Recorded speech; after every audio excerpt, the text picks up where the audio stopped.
You're listening to an archived Cabral Concept podcast. After listening to this show, check out the most up-to-date podcasts available at stephencabral.com/podcasts or search directly on iTunes.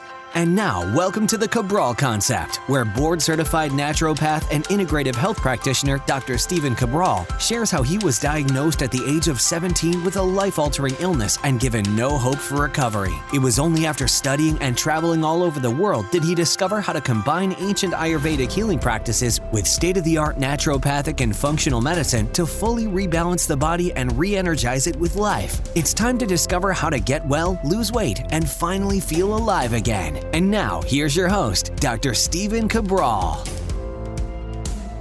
Hi, everyone, and welcome back to the Cabral Concept. So good to be here with you. Looking forward to our Friday review, capping the week off right, going over some new books that I got to read over the past holiday weekend, which was excellent to be able to take a little downtime then, going over some new products that we've been using in my family, as well as chatting with you about a couple interviews I've done over the past few weeks.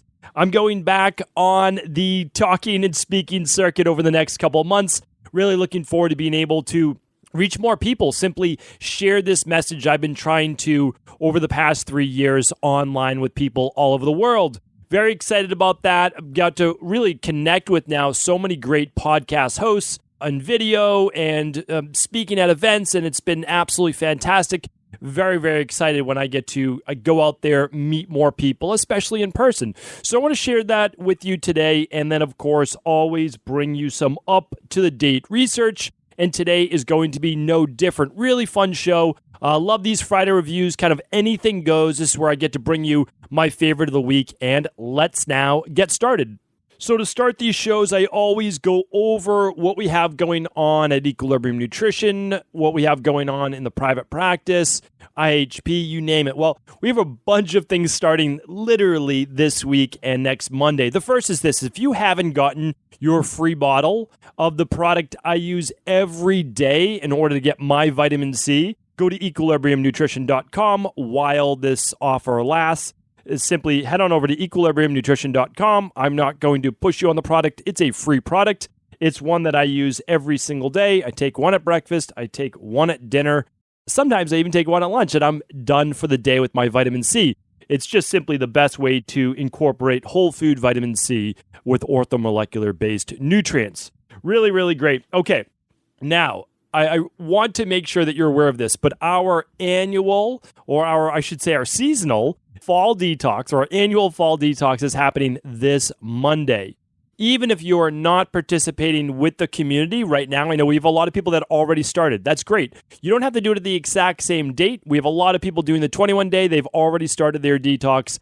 I'm starting mine this coming Monday. And I know that we have at least 1,000 people doing it with us in the community. You can follow along, even if you're not doing it, at cabralsupportgroup.com. That's our free Facebook group. We answer questions there. We post daily during the detox. So really excited about that. I hope that you join us. I hope that you cheer on people that are completing their first detox or maybe their 21st detox. So, I do hope that you just, again, show your support for others. And then when you need the help, they'll be there for you too. That's what it's always about, right? It's about trying to help and serve others. And then you'd be surprised if you ever need to call on someone, how many people will be there to support you as well. So head on over this Monday. Our functional medicine detox takes place every 12 weeks. I complete one, and typically most people in our community do as well, to keep their body healthy, strong, and also getting stronger each and every quarter.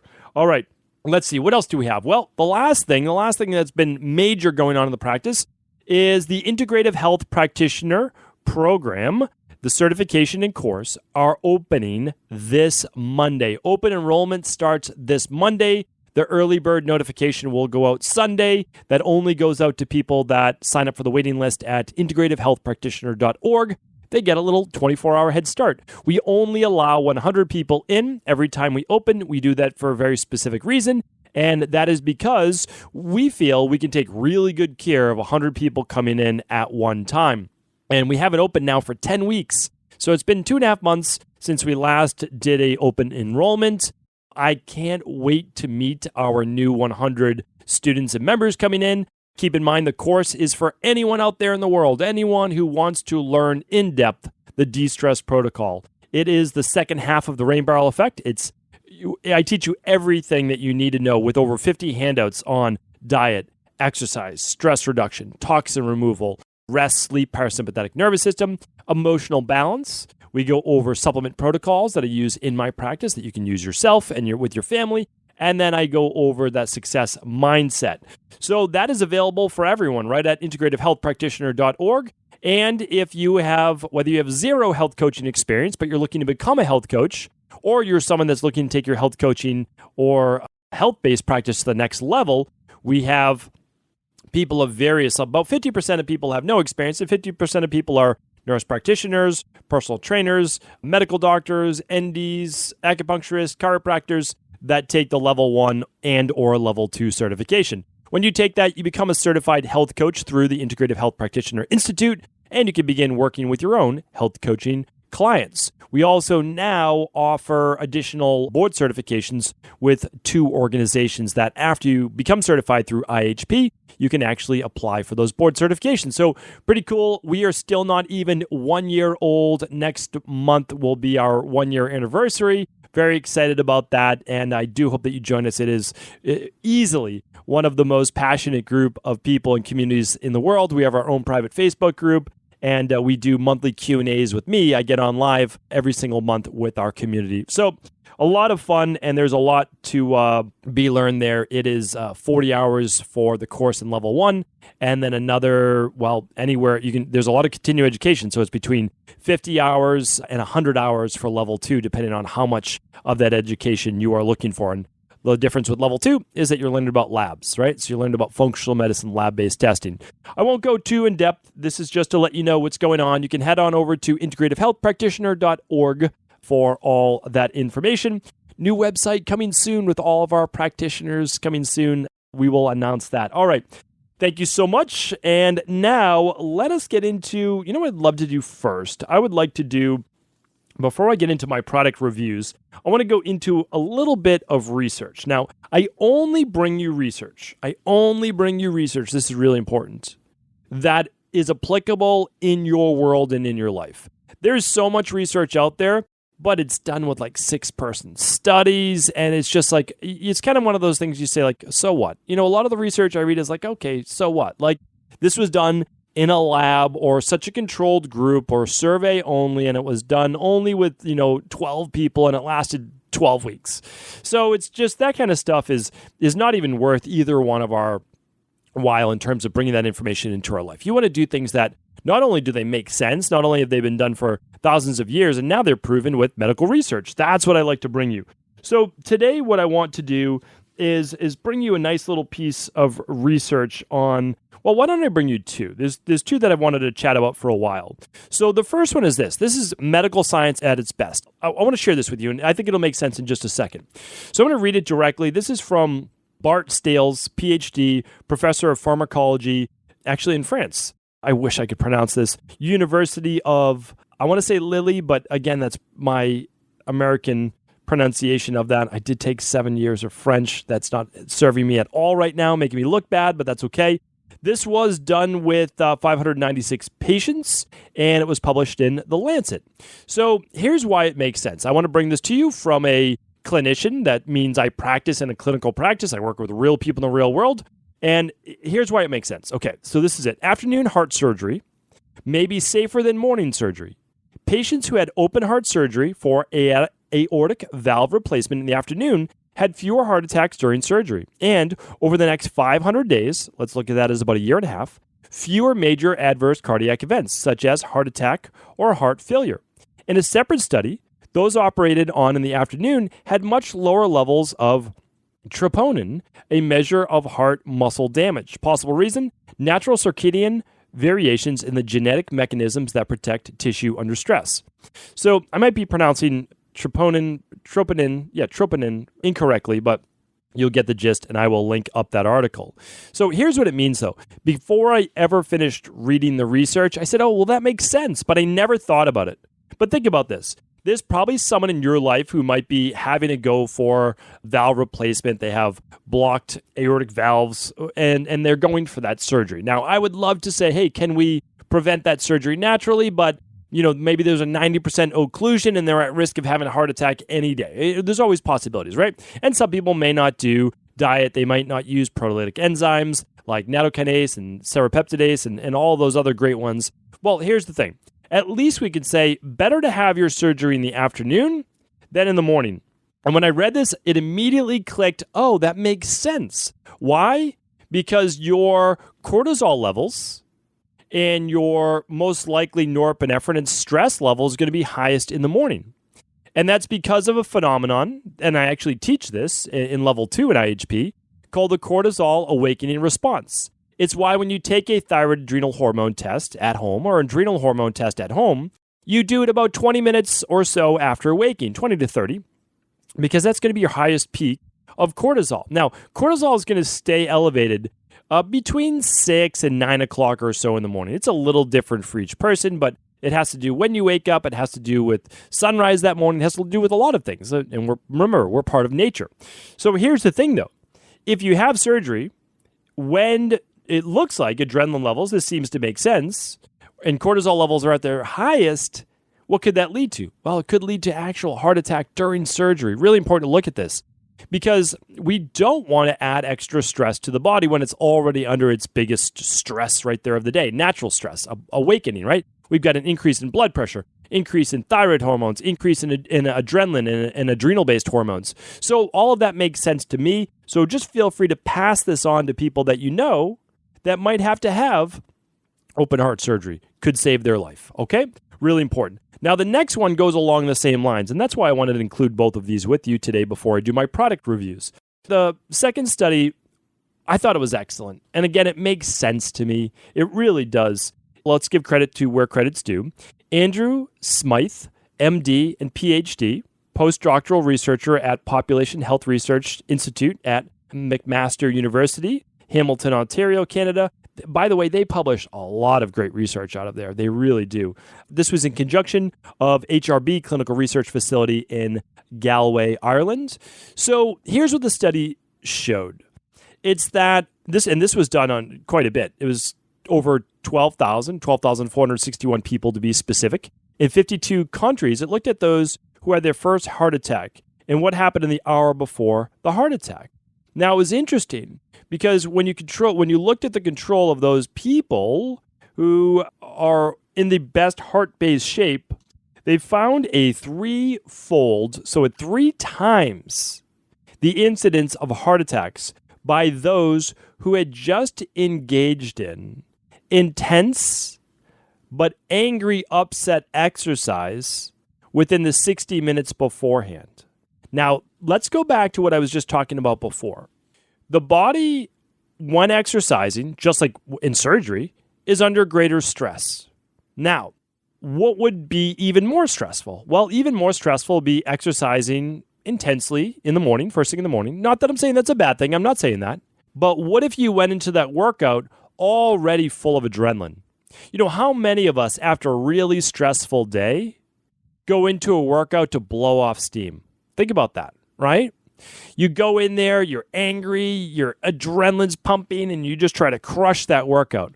Well, this shows right here, if you are at risk for a heart attack, this could actually spur that heart attack on. So what we have to do is that you actually should go and exercise. I'm not saying that at all. But what you need to do is go into your exercise and take that deep breath. Center yourself. Just say, I'm grateful that I get to exercise right now. I'm grateful that I get to calm my body. And then start to smile. Like start to just change your mood that you're getting to now. Move your body. You're getting to now, instead of working that mind so much, you're going to get to work your body. You actually want to calm your heart rate, calm your body before you get into that workout. Don't try to get angry at the weights and get angry while you're doing your squats and angry while you're doing your intervals, especially if you're in your 50s, 60s, 70s, and 80s, and you are someone that might be more prone to having a heart attack. But remember, no one really knows. So that's the thing. Unless you've been doing a lot of like thermography scans, etc., what you want to do is you want to actually say 50% of the people have a heart attack have normal cholesterol. 50% of people have a heart attack have high cholesterol. What we want to do is make sure that we are keeping ourselves healthy, and exercising, not angry, not upset, is one more way to do that. So I just wanted to share that with you today. Remember, heart attacks and heart-based disease, cardiovascular disease and death are still the number one killer out there. So let's just make sure that we live that long, healthy life. And remember, if you don't have a heart attack, you don't have a stroke because of high blood pressure, etc., you are on your way to living a long, healthy life. And that's really what we all want for you. Okay, so there's your research for the week. Love bringing you things that you can actually use in your life. And next, I want to go over a book review, and then we'll go over a product review. So I got to read a bunch of books over my time off, snuck them in between running all over the beach with my kids and my dog and having family up. It was a really fun last week of the summer over here in New England. Of course, I spend a lot of that time in Maine. I love Boston, but believe it or not, we spend the whole year complaining in Boston for the most part that it's too cold. And then all of a sudden, when July and August are here, it's hot and humid. But you head to Maine, you get the beautiful breeze. It's absolutely fantastic. Now, Cape Cod's beautiful as well. New Hampshire's beautiful. Vermont's beautiful. But the New England area, Rhode Island, I can include that maybe, is all great. It really is. It's a beautiful place to visit during the summer and fall, and especially the fall. It might not be beach weather, but the foliage and the crisp air, it's just unbelievable. I love walking home at night from work where it's just that crisp now. It's this cool in the air. Absolutely fantastic. Well, a couple books that I did read, and I just want to share one with you. I love reading old books, and it was our anniversary, my wife and I's anniversary in late July. So I didn't get a chance to read this in all of August. And we just exchanged small gifts. And she knows, of course, that I love books. So she sometimes finds me, which I very much appreciate, old books. Books that are no longer in print, that are really hard to find and really hard to get. And that's a really thoughtful gift for someone like me who appreciates that.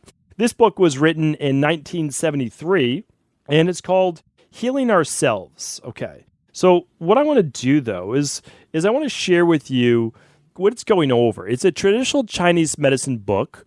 It's going over the theory of the 5 elements from Chinese medicine: diagnosis, blood, the organs, understanding disease, getting rid of waste, which is detoxification, keeping ourselves healthy with food, preparation of medicine, food is best, using herbs and teas, external treatments, healing ourselves on our own, and some recipes at the end. Okay, so here's the deal, though. Not every book am I going to recommend for you, but there were some great takeaways in this book. And the big takeaways, I'm going to be doing a specific show on this.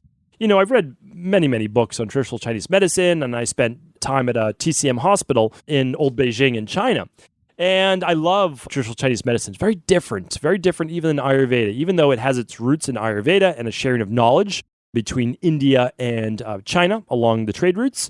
What we find in traditional Chinese medicine is somewhat different. We're using a lot of herbs and teas, and we're using great stretches and working on circulation. And it's quite different sometimes because it was a colder climate too. A lot of what they were doing and looking at versus India.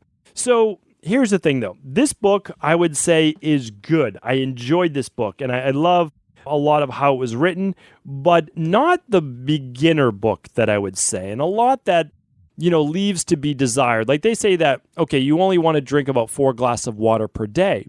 This makes zero sense. Like, why would the author say that? Well, this book is a bunch of snippets. What they don't say, it's not that that's maybe wrong, but what they're not saying is that they're recommending 4+ cups of fruit or watery based, vegetables. Okay, so yeah, you're getting your water as well, just in a different form. And you're also drinking teas. So, it's a little different. It's a little harder to comprehend. It's more like snippets, but still excellent. So I wanted to go over that. But a lot of people ask me, what should I read for traditional Chinese medicine-based books?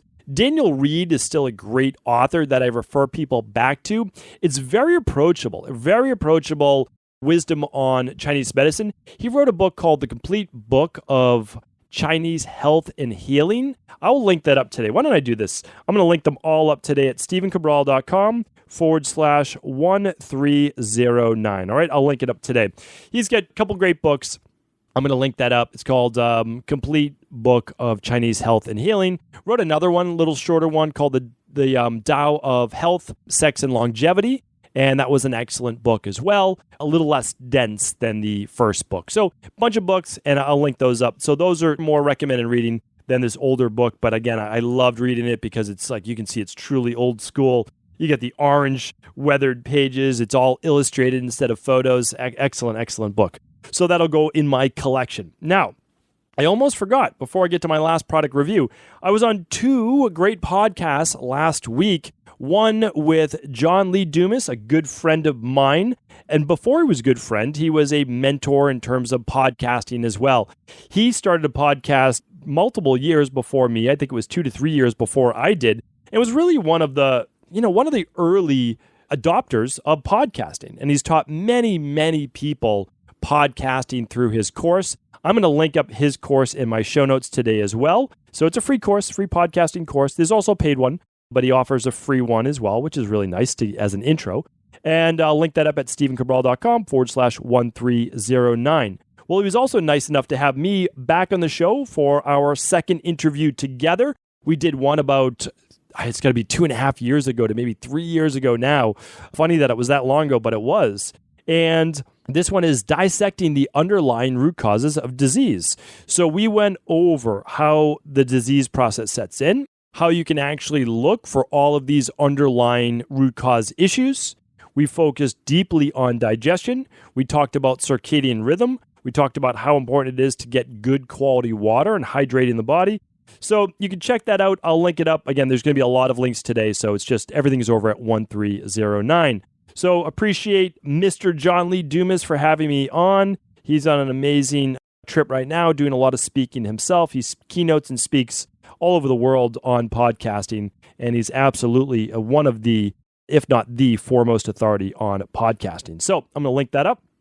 And then I was on another show, very different show, with Leanne Lang. And Leanne Lang's podcast is Living Your Life. And this was a great show. It was our first introduction to each other. I knew of her podcast, I knew of her work, but the first time we got to chat, and it was great. You know, it's really nice to be able to connect with a lot of the kind of authorities out there, people doing great work. And when they have me on their show, it's a nice chance for us to simply have a conversation and share our different points of view.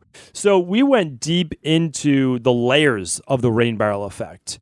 And we went into, disease pathology. I went deep into my story and talked about how, antibiotics affect the body. It was a lot of fun talking with Leanne. I really appreciate her having me on the show.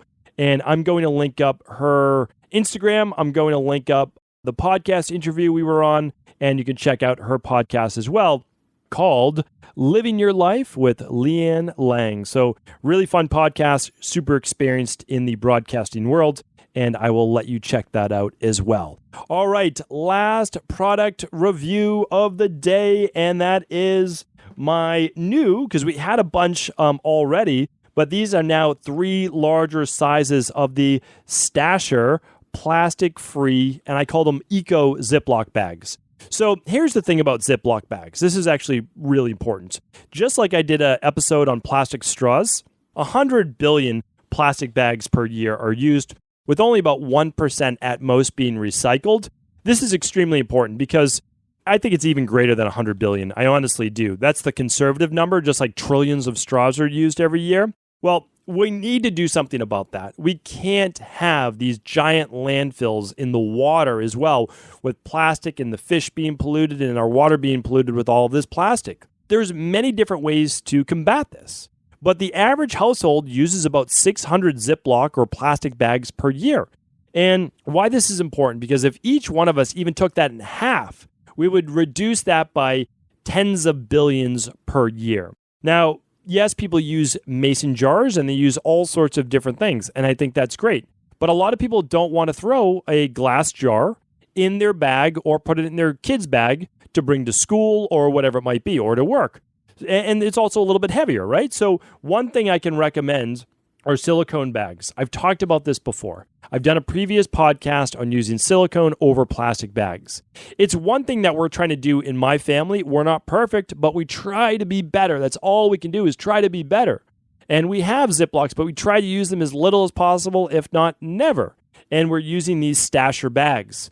So we'll use glass a lot of times for storing cooked food. We will use a mason jar. We'll use glass jars as well. And you can use stasher bags. Now, stasher bags we love for packing for our girls for school. We'll put cut up fruit in there. We'll put berries in there. We'll put whatever type of food we want in these silicone bags. Now, what is silicone? Because a lot of people want to know. Well, it's the plastic alternative, and they're reusable. So when you look at what silicone is made out of, and these are natural components, they're made out of silicon, oxygen, and quartz, essentially components of sand, right? So these same components essentially when we're looking at sand.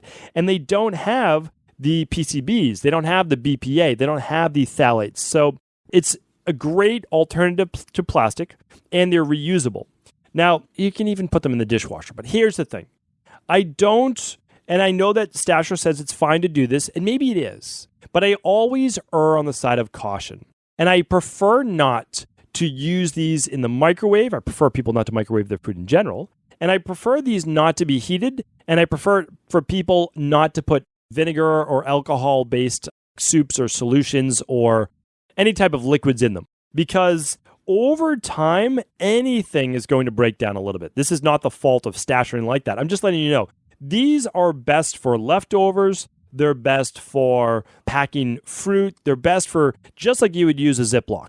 You wouldn't put a Ziploc bag, in my opinion, you shouldn't, in boiling water or even cook in it. Now, again, these are safer to do that. They say they're safe to do that. And I'm not discounting it, but over time, I believe that there can be some leaching, and I just don't want that. That's all that I'm saying. So we've switched over. Like, I don't even use paper towels anymore. And I talk about this. I try to teach my girls this as well. We have, the paper towels, like most people, right next to their kitchen sink, hand towel. And I teach them, like, listen, you don't need to dry your hands with paper towel. Conserve. I know that they're going to be recycled for the most part. But here's the thing.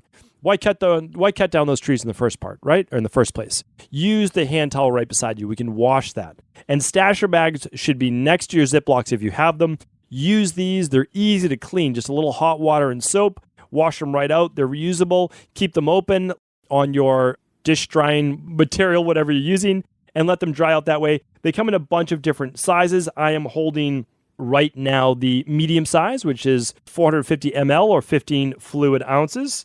And there is the larger one that I have right here beside me too. And this is quite large. It is a half gallon, 1.92 liters, 64 fluid ounces. So this is a nice big one. You can absolutely put an entire meal of leftovers in this larger one. Plastic-free, eco-friendly Ziploc bags. I'm recommending them, and I'm also going to link them up over at StephenCabral.com/1309. That is my time for today. I appreciate you tuning in.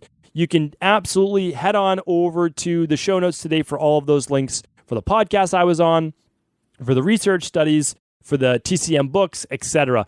And tomorrow, don't forget to check out the Cabral House Calls, where I answer our community's questions each and every Saturday and Sunday. Take care, everyone. Have an amazing week, and I'll talk with you soon. Before you go, I wanted to ask you this question. What if I could teach you in just a couple of hours how to transform your thyroid, hormones, adrenal, cholesterol, blood pressure, blood sugar, weight loss, energy, mood, brain, pregnancy, anti-aging, or many other health-related issues? After 20 years in private practice, after seeing and overseeing 250,000 client appointments, I sincerely feel I have the real-world data and have found the answer you've been searching for. So what I've done is spent hundreds of hours of my own time refining what you need to know in order to uncover your underlying root cause health issues and then begin to rebalance the body and bring it back to a state of robust health and wellness. I'm going to teach you exactly what I do in my private practice so you can understand how you got here and now what you need to do in order to heal. You'll receive all of the important success checklists, protocols, and even ways to customize it to make the program fit your busy life. And you'll get all of this at a fraction of the price. Let me save you the time, money, energy, stress, and frustration of not knowing what to do next. Instead of reading dozens of books on the topic and seeing multiple practitioners, I will condense everything that you need to know in just a few hours of video tutorials that you can watch and listen to anywhere. Together, we will make this healing process an enjoyable one that you can take with you for the rest of your life. I wish you all of the best of health and happiness, and I hope to be able to guide you on your healing journey through my Health Results Accelerators. Simply choose the health imbalance you're currently suffering from, and by the end of today, you'll know what went wrong and how to get well again. I guarantee it. For details, head over now to stephencabral.com/courses.